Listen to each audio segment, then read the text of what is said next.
It's fabulous Friday here at Henley Royal Regatta. The banks are abuzz, the quarterfinals are underway, and we've had a magical morning of racing here. Friday is my favourite day of racing. It's lunchtime, we're live. Welcome to the Progress Board.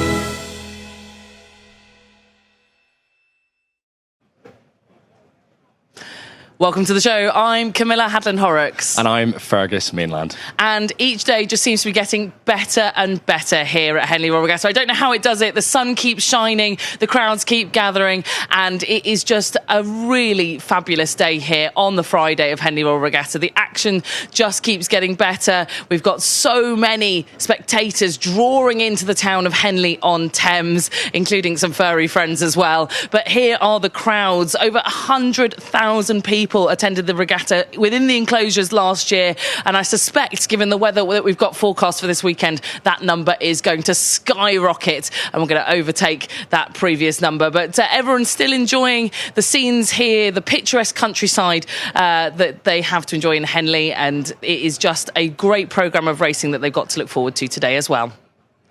So we have a great show for you here today, and it's particularly special because we are focusing on women's rowing, and the regatta has changed dramatically, especially the women's programme over the last decade. So we're going to be examining for you where it's come from and where it's heading to. We also have a very special look, an insider scoop at some of our new trophies that will be lifted on Sunday. A couple of our guests that we have a deep-rooted connection to the sport that goes back through the years. And of course, we'll look ahead to our big call, look ahead to all of the racing that's coming up. But first, let's look back on some of the racing that we've had this morning.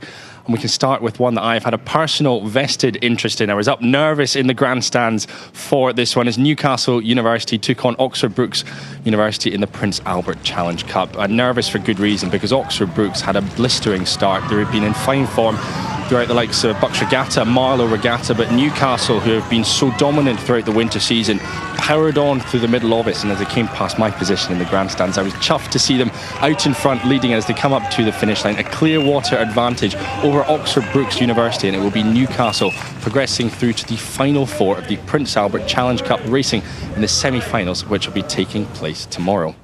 Well, talking of favourites in an event, Newcastle, the favourites probably there in the Prince Albert Challenge Cup. We looked at the Prince Edward Challenge Cup this morning, where we saw Shiplake, the holders of the title, going up against St Edward's School, Oxford.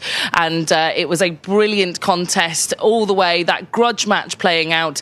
And it was indeed St Edward's School, Oxford, that managed to win out over the current holders of the Prince Edward Challenge Cup, and it will be St Edward's School Oxford that will progress on to the semi-final. And it was a great race from start to finish. The locals from Shiplake College just up the river who were trying to fight back from being down off the start. You can just see how close it was there through the centre of the course, but the St Edward's School Oxford supporters are so loud through the clap out. We knew that they had the momentum behind them, and they managed to get over the line with about a third of a length in hand. Yeah, they've been massive roars, massive cheers, and for good reason, because I mean, look at that, Camilla. It was so close as they came across the finish line, and the spectators will have been delighted with that performance. Congratulations to St Edward's. But we roll on. This time we go from the eights, the big boats, to some of the smallest boats. This time it's the pairs, the Silver Goblets and Nichols Challenge Cup. And what an encounter we had between our Irish combination, Timoney and Corrigan, going up against Putter and Willett of Thames Rowing Club. And brilliant to see the Irish back out on the course. They were racing in Lucerne for the first time all season. Of course, A finalists, both of them from the Paris Olympic Games. But what I love is just the aggression and the intent and the bravery the Thames Rowing Club went out with, keeping in contact for much of the race. But look, just as we're coming through the enclosures, through Stewards, the Irish just lengthening out, enjoying that line, that row up to the finish line, and they are safely through to the next round of the Silver Goblets and Nichols Challenge Cup. And following that strong performance from them, we can head over to the boat tents and to our reporter Ali Vance, who was able to catch up with them after their victory. Well, great to see so many Olympians competing here this week, and one duo successfully through in the Silver Goblets and Nichols Challenge Cup. I'll start with you, Ross. You haven't been here for a while? 5 years, came in 2021 in the Prince of Wales. Didn't even make it through a day, so at least we're one better than that now. What was it? How did this fit into your season and your plan? We just finished Lucerne last week, so that was the first race of the season for us. We wanted to get a run out here. We got a new boat, so we thought we'd come test it out. And yeah, it's nice just to come here. It's a bit different, obviously. It's very different international scene. Bit of, like, we've high caliber racing, but then you also have a bit of downtime around it, and you can relax and sort of switch off, go into the Stewards and see a few familiar faces. Nathan, how did it feel this morning in the new boat? Yeah, it was quite rough. Obviously, we came into a new shell. We were trying out different settings and all, and experimenting a little bit. So we haven't really had the best of success this season yet. So we're trying to get ourselves together after, I suppose, a rocky 2 years. So off the back of Paris, and we're medalling in 2023. So yeah, no, it's good to get the best of both worlds here. A bit of competitive racing and also just enjoy yourself and have a bit of crack as well at the same time. So. Does it make a difference compared to, obviously you're racing week in, week out in the World Cups and things, so very different to be able to do the socialising as well? Yeah, it definitely does make a difference because, I suppose it's a bit more accessible here, obviously. Just we're across the way overseas, and all our family and friends just come over and obviously watch us here, and also they can have a few drinks and relax and chill out and kind of meet us whenever. So it's very flexible over here for us and our families and friends. And yeah, like I said, it's definitely a bit more laid back. Also, there's that mix of competitiveness and just that easy feeling where we can kind of enjoy ourselves a little bit, because there's obviously you're off. Like at the World Cups and the World Championships, there's that bit of that serious feeling where there's serious racing and the job has to be done, whereas here it's a little bit more enjoyable. So. You're safely through to the semi-finals. Good luck tomorrow, and hopefully see you on Sunday. Thank you very much. Thank you. Well, congratulations to our Irish combination. Delighted to see them progressing through to the next round of racing. And perhaps come Sunday, Camilla, they'll be painting the town green. Yeah, perhaps they will. The Irish, always good fun here at Henley Royal Regatta. Now, if you've been joining us since Tuesday every day, you'll know that we've been making the big call with some of our Henley Royal Regatta stewards. They've been giving us a prediction, a margin, and we've been holding them accountable to see whether it comes true. And yesterday, we had Olympic silver medalist Jess Eddy. Let's see what her prediction was. No pressure. I'm going to keep it London-based, but this time University of London. Has gone off. I think keep an eye on that crew. University of London in the island at 5:40 versus Neerhouse. Neerhouse is seeded. UL raced yesterday, beat Imperial. I think UL are going to win by a 1 1/4 lengths today at 5:40. 1 1/4 lengths. Well, let's see how University of London got on in the Island Challenge Cup.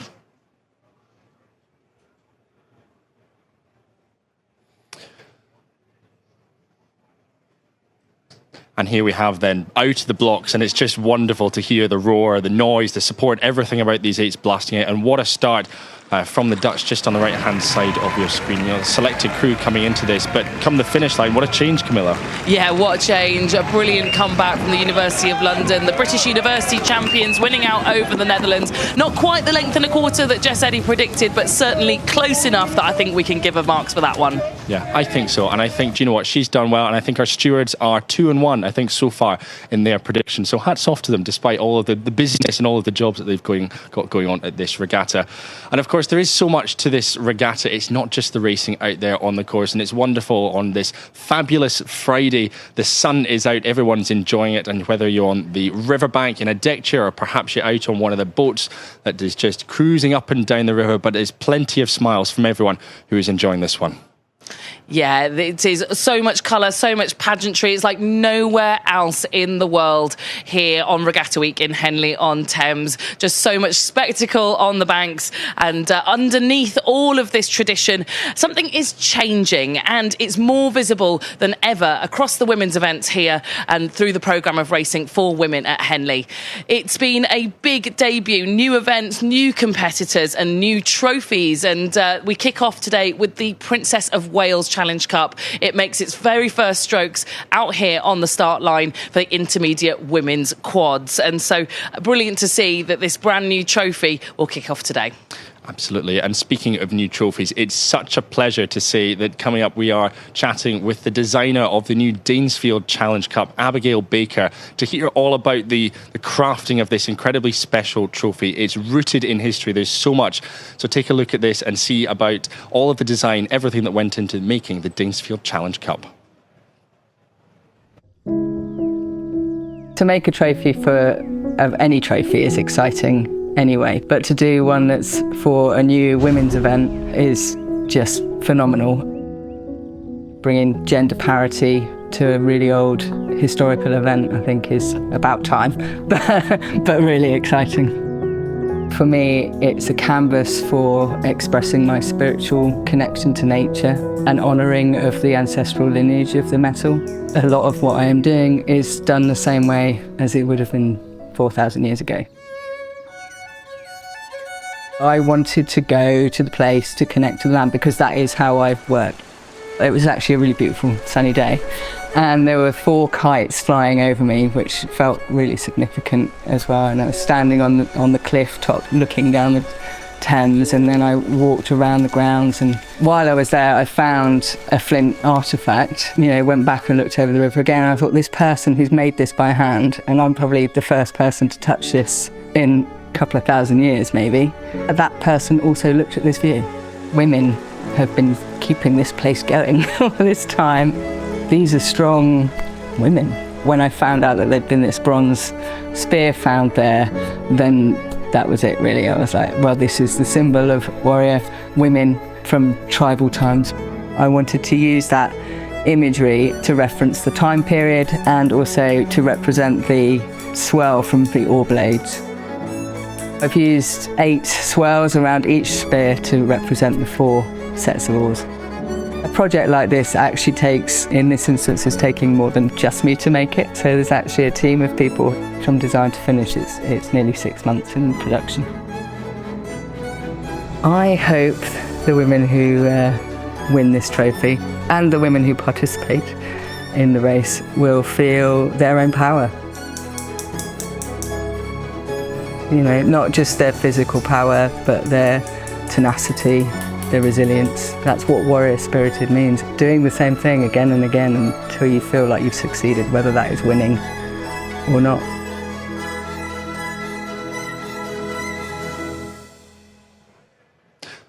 Well, that's a very special trophy and a very special story that is worth understanding before it is lifted come prize giving on Sunday. And what is incredibly exciting is that Abigail is actually here on site today, and our reporter Ali Vance was able to catch up with her and a couple of other of the silversmiths who have contributed to the wonderful trophies that we have here at Henley Royal Regatta. So I've come to the trophy room, and here are the 3 most recently commissioned trophies to come to this special place. And Abigail joins us. Abigail, we've seen your Danesfield Challenge Cup. It's beautiful, but how does it feel for it to be here? You're here and you're part of the amazing collection of silverware. It's amazing. It's quite a historic event, and obviously my piece is inspired by the ancestral history of the site of Danesfield, so it's really great that it's joining an ancestral event.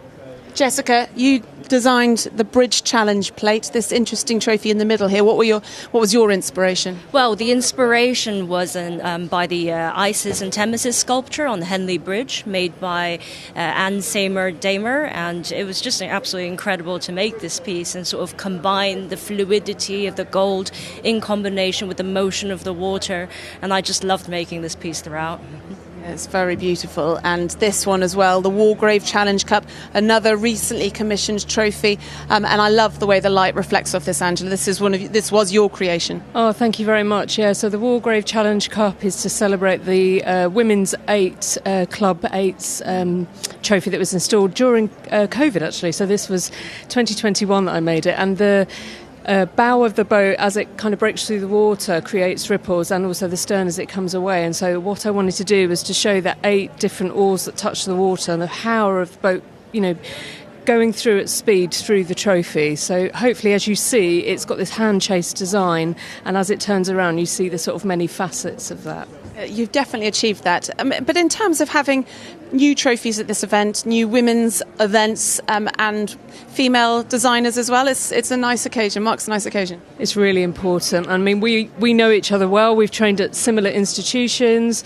We're an incredibly supportive and strong network. There aren't a great deal of us. We're, I would say, some of the best silversmiths in the UK. I'd agree. Yes, and obviously really nice to be able to see everyone's individual styles quite separately. And I think that's a lovely thing about a trophy, is that you can really see the maker in the trophy as well as the theme of the trophy itself. Yes, superb. Thank you very much for talking to us. Beautiful trophies. Well done.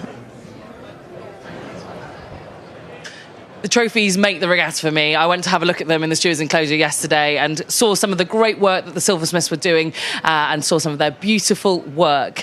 Well, the story of women's rowing at Henley Royal Regatta has been one of hard-fought progress, and it's part of a sort of bigger story around how women's rowing has been developing through the years as a sport.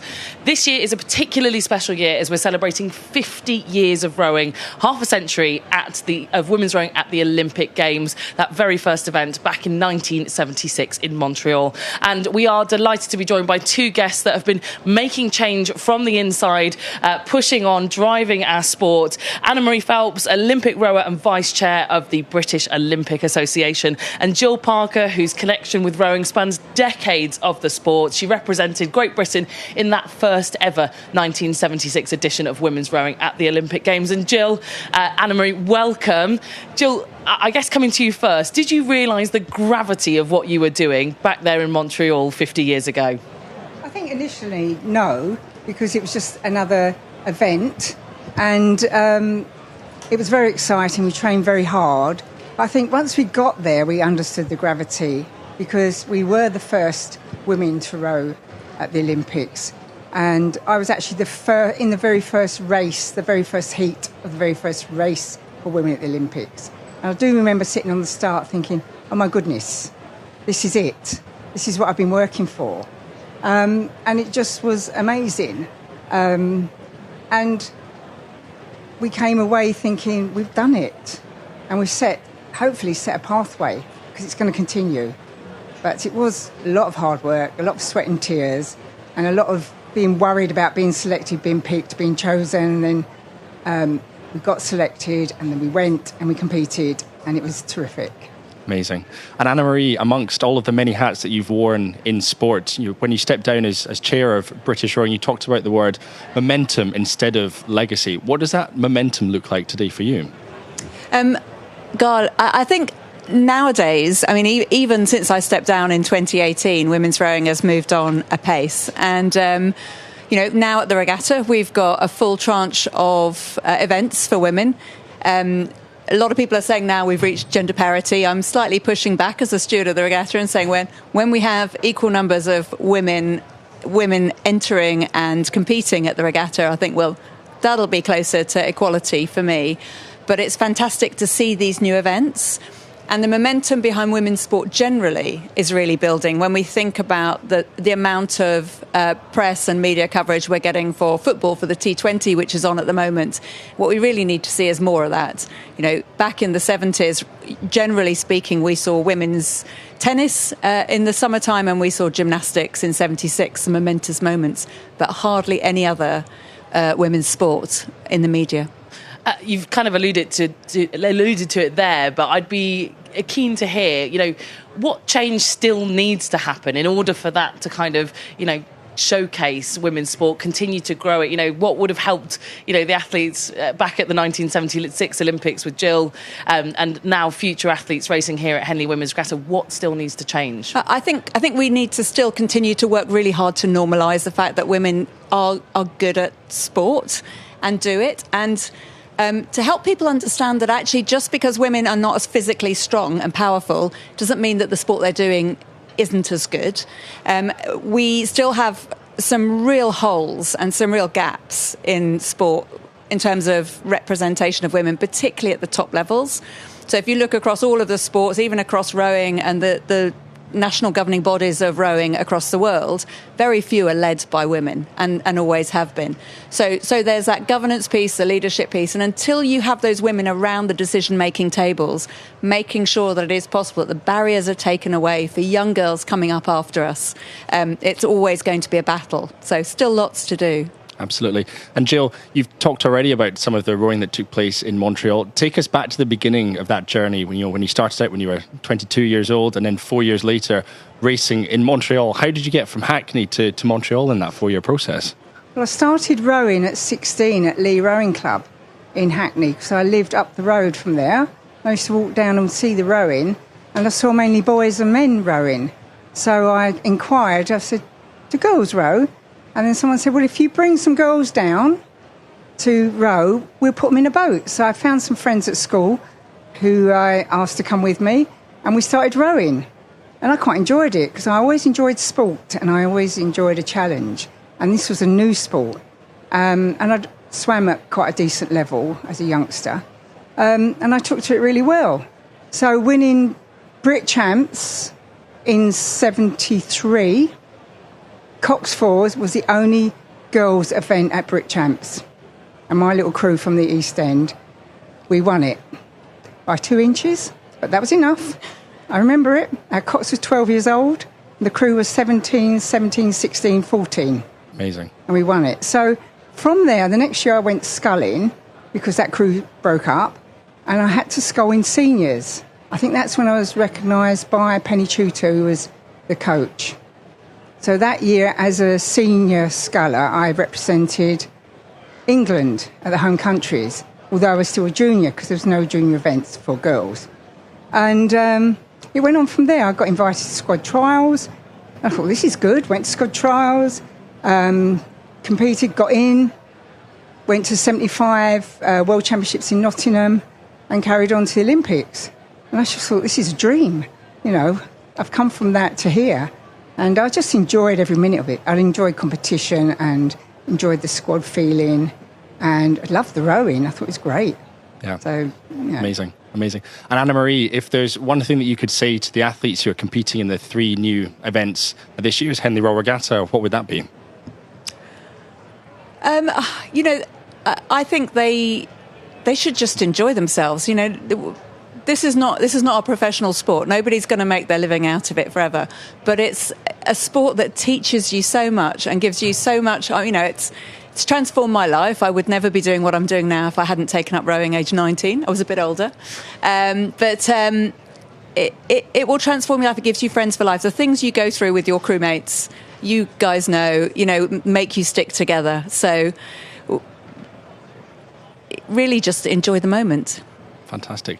Jill, Anna-Marie, it's been a pleasure to have you joining us in our studio today, and congratulations and thank you for everything that you continue to do for women's rowing and for women's sport. Now, though, what we can do is head out to the riverbank because our reporter, Ali Vance, is out and about and she has been catching up on today's Daily Buzz. Well, Friday at Henley Regatta, the crowds get bigger, the banks get busier, and the noise certainly steps up another gear. We've got the military band here, the British Imperial Military Band, playing some classics.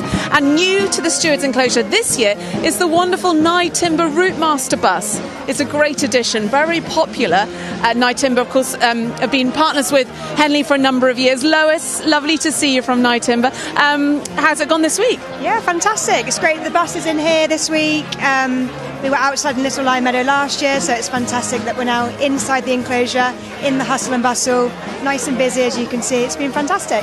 So you've got you've got your traditional classic cuvée, but tell me about this very special bottle.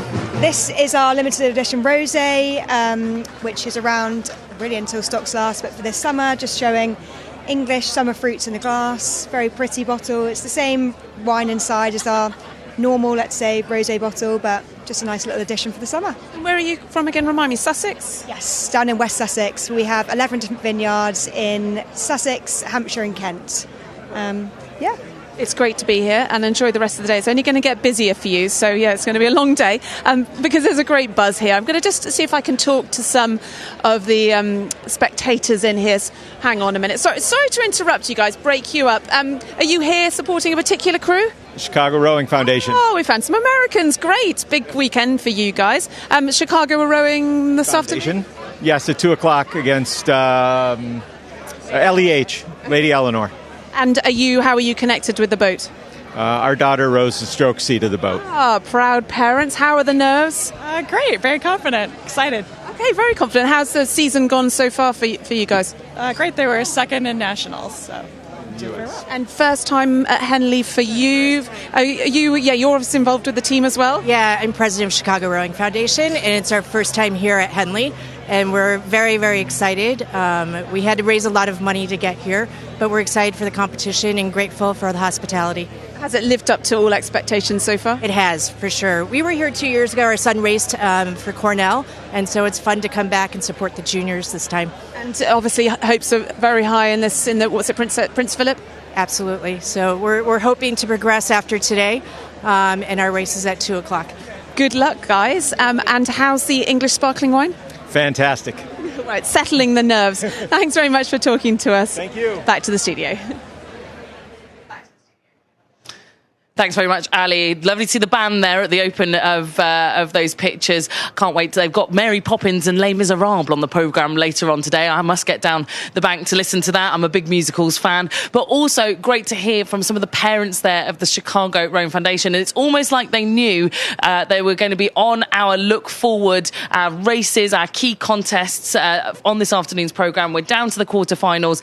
And funnily enough, it's race 42 in the Prince Philip Challenge Trophy at 2 p.m. First race after the lunch break. LEH versus Chicago that you and I have been looking forward to. We have been, and both LEH and Chicago will be hoping for one day more here at Henley Royal Regatta. LEH, we know they were doing so well at Henley Women's Regatta, finalists on this very course just a couple of weeks ago. So one of the, I think, favourites, because I say favourites because they've been on a real progression curve, have LEH since the national schools. They were in a different boat. They didn't race the 8 earlier on in the season, so it's been an exciting project. And Chicago coming across second, as they were saying, as the parents were saying, the US Youth National Championships. So it's always fascinating to see how the best of British matches up against the best of Americans. And of course, it's a big American contingent that's coming over. So very much looking forward to that one. And of course, well, the bands as well, kicking into life.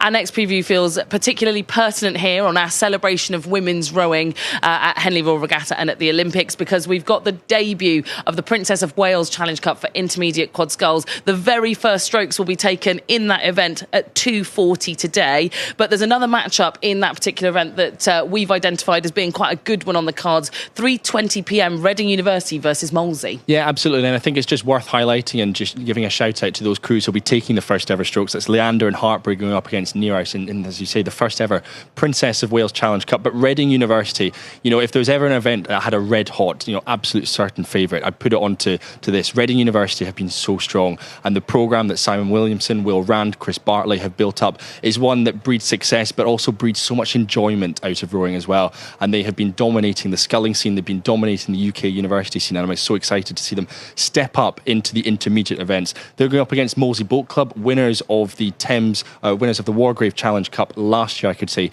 obliterating the record as well. So they're also taking the step up intermediate from that club level, and this should be a great race coming up later on this afternoon.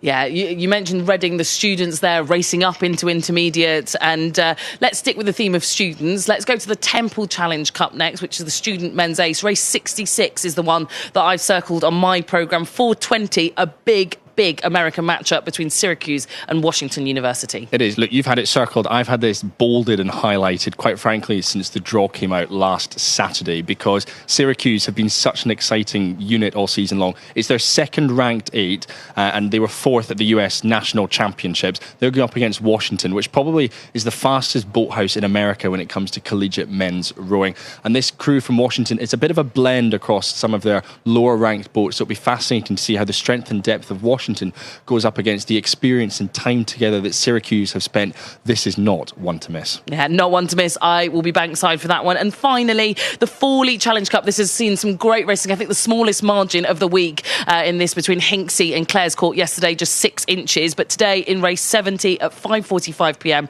we've got Sir William Borlase going up against the Windsor Boys School. And it's not just the athletes that have grudge matches against each other. Grudge match is perhaps not the right word to use, because it's a friendly rivalry between Mark Wilkinson, head coach of Windsor Boys, and Jonathan Keir of Sir William Borlase's, because actually Jonathan Keir used to work underneath Mark Wilkinson when he was previously working at Windsor Boys, and he's taken all of those lessons, he's taken them to the Windsor to Sir William Borlase's, and he's just working his magic. The two crews have been so close all season long. Windsor Boys won the National Schools Regatta, so they're coming as national champions. But earlier on in the year, Sir William Borlase beat Windsor Boys by less than 0.2 of a second. So it's going to be close, it's going to be tight. And after Windsor Boys' dominance in the Fawley Challenge Cup in recent years, perhaps this is the year they get usurped by Sir William Borlase or perhaps someone else.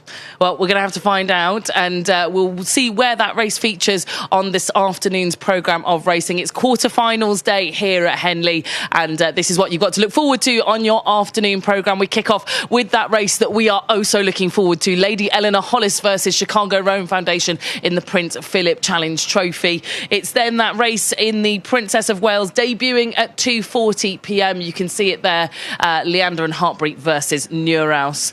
We continue on towards the tea break and some brilliant races all through the afternoon, including more in that intermediate quads events, more Princess of Wales action on its first day of running. And then all the way through to the end of the day, we've got rounds in the ladies, the diamonds, and it's going to be one brilliant showdown to try and find out who will be our semi-finalists on the Saturday, our penultimate day at the regatta. So, as you have known, we've been bringing in a steward for our big call every single day to see how they fare. We've had Sarah Cook, we've had Matthew Pinsent, we've had Jess Eddy. We've had a 2-1 record of wins versus losses on these predictions. And if you're familiar with rowing, you'll be very excited about today's guest in the studio, because we've got Grace Prendergast, Olympic gold and silver medalist, world best time holder and steward of Henley Royal Regatta. Welcome to the Progress Board. And Grace, we were commentating together yesterday evening. We had a great time, but we got to watch some of the Kiwi crews in action. Wasn't that wonderful? We did, and it's amazing seeing how many Kiwi crews are coming over to Henley. It is so far away for us to come, but it shows how important this regatta is and how much people want to come here to not only race, obviously, on the water, but enjoy the atmosphere on the bank. Yeah, and the atmosphere, it just builds into the weekend. It gets so busy here through Saturday, through Sunday finals. But there's a lot of your alma mater here supporting, and haven't Cambridge University had such a phenomenal run? I hope you've been keeping track of their progress. I have. And it's so great, because obviously the boat race is such a big race for Cambridge, but now the attention is slowly turning more and more to keeping that training going and coming to Henley. And we're seeing a better and better performance this year. I mean, the Cambridge B crew, that they had an incredible race yesterday to top them. I think difficult race that they'll have this afternoon, but so impressive. Yeah, well, we'll look forward to that one. And actually, you've also got some old teammates starting out there racing today in the Stoner Challenge Trophy. Brooke Francis, Lucy Spores. I bet you're looking forward to seeing the Olympic champions in action from New Zealand. Yes, absolutely. I went and clapped them out on their tent this morning. It was a smaller clap out than probably the home crews get, but yeah, absolutely. I saw them come down the course this morning, looking very impressive. But yeah, they're another one that want to come over. They having some time off after the Olympics. Brooks had another baby, very impressive, and back on the water here. But Henley's sort of kicking off their next Olympic cycle. Yeah, indeed. And, well, you've raced here yourself a few times, and one of the things that you did hold was the record in the Hambledon Challenge Pairs, which was broken this morning by the Italians, by Codato and Mariano. How do you feel about that? You know, here's the race in action. It must have been pretty crazy to watch that record being smashed. Yeah, I think I jinxed it this morning. I was out on the back of the boats and someone said, "Oh, you hold the record for the Hambledon Pair." I said, yes, I do. No longer, but I think with any record, you know it's probably going to fall one year, and we were fortunate to set it in the very first year the Hambledon Pair was an event here. So, I mean, I'm obviously a massive fan of women's rowing. Seeing new crews coming through, it always excites me. But yeah, no longer in the book I will be. Well, commiserations, Grace. No longer record holder, but you are here for your big call. We want to know what your prediction is for this afternoon. So, what is your big call, and what is the margin going to be? I know I'm almost just as nervous for this as I was racing here, but I've a race that's actually been mentioned quite a few times already when you're looking forward to this afternoon. I've also gone for race 42, the Prince Philip. LEH versus Chicago. And one of the reasons I actually really like this sort of battle is because you're coming up, you know, the US schools and colleges, so much history, so much intensity in their eights, and then you're coming up against obviously more of a home crowd favourite. But what sort of happens when you get that crew that knows Henley so well up against the ones that eights are so impressive and so important? I'm going to go for an LEH win by a length. LAH to win by a length. Find out later on this afternoon. Well, actually, you'll be able to find out at 2 o'clock this afternoon when racing gets back underway in just over an hour's time, because that is all we've got time for on today's edition of the Progress Board. We've got that race coming up, so many more to look forward to, and of course, I'm incredibly excited to see the Princess of Wales get underway this afternoon. Yeah, me too. And we've got the remainder of our semi-finalists to find. We're whittling it all the way down to the final 4 crews in each event. It's getting intense. If you've missed any of the quarterfinals this morning, you can watch it all on the Henley Royal Regatta YouTube channel on Catch Up. We've also got live racing back in action from 2 p.m. So do stay with us. And until then, enjoy every stroke.